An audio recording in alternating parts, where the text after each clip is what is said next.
Now there's a push among community members to show teachers, districts, and parents how to better protect kids in the classroom. Tonight in a News 10 special report, Libby Dowsett finds out how many teachers accused of misconduct are never prosecuted. Most allegations against teachers are considered personnel issues, and that means school districts can't release much information. In the Chris Gilman case, the accusers also avoided talking publicly, until now.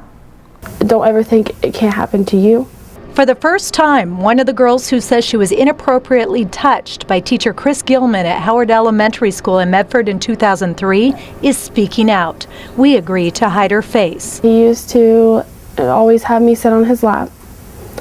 And he would place his hands like on my private parts and press firmly down and make sure, like, if I tried to get off his lap, that I had to stay there.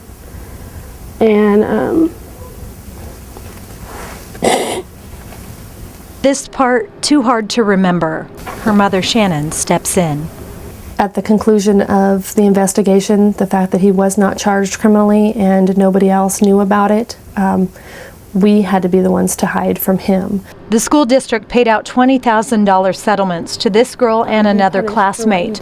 Gilman was put on 2 years probation and allowed to keep teaching.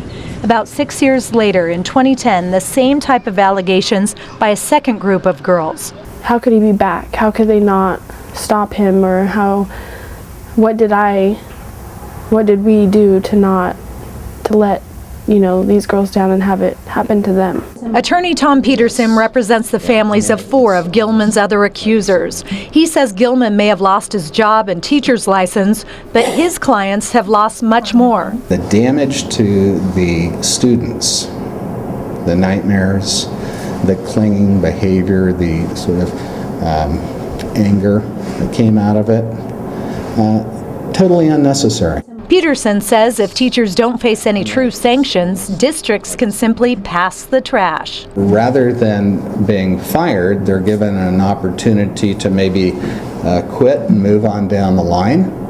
And then when the next school district asks questions, they may not get a straight answer from the former employer because the former employer may be afraid of being sued for defamation because they didn't make the case against the teacher in the first place. So the problem is, how do you know if your child's teacher has been in trouble? Well, there is one way you can do some checking up. The Teacher Standards and Practices Commission has a website that shows all the teachers who have been reprimanded. The only problem, you won't find the names of teachers who are currently under investigation or their backgrounds from other states. Marlena Mish with the Children's Advocacy Center believes many of these cases could be prevented by better sex abuse education for school officials. It is my experience that school districts have a lot to learn. She says many of these cases are never prosecuted because administrators and teachers, while meaning well, can ruin a case by having students talk to them before authorities. The defense can say that actually people put those words in that child's mouth, that the child was led to say that. That child was said, it was really your teacher that told you that, wasn't that, or your principal who told you that, it wasn't you. Those with the Medford School District tell us most of their teachers are, quote, savvy and know how to respond to such reports based on their training. Again, we do these refreshers every year. We talk about it throughout the year. Is it enough? If there's a problem someplace, could it ever be enough? I think we always just continue to improve our training. But if you ask this student, there's plenty of room for improvement. It's not stopped. It hasn't stopped, and it won't until something is done. We contacted Chris Gilman about this story. He had no comment. The district attorney has said Gilman was never prosecuted because there wasn't enough evidence to prove Gilman intended the touching to be harmful or sexual in nature. The Children's Advocacy Center is hoping more teachers, administrators, parents, and community members will sign up for its Darkness to Light sex abuse training seminar to learn how to respond in these situations. Many teachers already have and say their brief 30-minute refresher course required by the district doesn't come close to what they learned in the 3-hour seminar. Covering your news, I'm Libby Dowsett, News 10.